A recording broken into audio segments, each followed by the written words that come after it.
रोशनी जी, आपने काफ़ी सारी बात कही, कुछ मोटी मोटी बात समझना चाहता हूँ कि उम्मीद की कहाँ से जागी कि टीकमगढ़ में 8 विधानसभा हैं, 8 में से आपने 3 जीती विधानसभा में, पर भाजपा ने 5 जीती, पर लोकसभा आप जीत लोगे।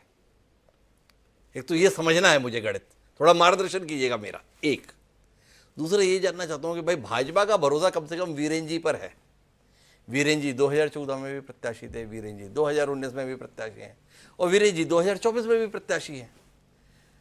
पर जिन वीरेंद्र जी पर आपको भरोसा नहीं है, उनके खिलाफ मुकाबला करने वाले नाम आप क्यों बदलते जाते हो भाई? पिछली बार किरण जी थी, इस बार फिर नए पंकज जी हैं। तो जब आपको लगता है कि वीरेंद्र खटीक में दम नहीं है, वीरेंद्र खटीक पे जनता का भरोसा नहीं है, भाजपा पर भरोसा नहीं है, तो जो उनके खिलाफ लड़ रहा था उस पर भरोसा आपने क्यों नहीं किया? तो थोड़ा टीकमगढ़ के संदर्भ में इतनी रोशनी आपसे आए रोशनी जी, तो अजय यादव जी के पास जाने में मजा आए।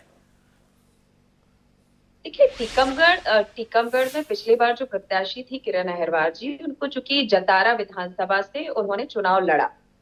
अब चूंकि वो जतारा विधानसभा से चुनाव लड़ी और कुछ मार्जिन से अगर वहां पे हमारा पहले ही अगर गठबंधन अच्छे से हो जाता तो मुझे लगता है हम जतारा विधानसभा भी जीतते और निवाड़ी भी जीतते। तो मुझे लगता है निवाड़ी और टीकमगढ़ की हम पांचों विधानसभाओं को बहुत अच्छे से जीतते। अब जहां मैं वीरेंद्र खटीक जी जो प्रत्याशी की बात करूं, तो कहीं ना कहीं चूंकि हम ये उत्तर पार्ट जो है हमारा बुंदेलखंड भी आस्था का पिटारा है, और ये जो भावनात्मक बीजेपी जो धर्म का एक जाल फेंकती है, उससे कहीं ना कहीं ये लोग लाभ उन्होंने पाया।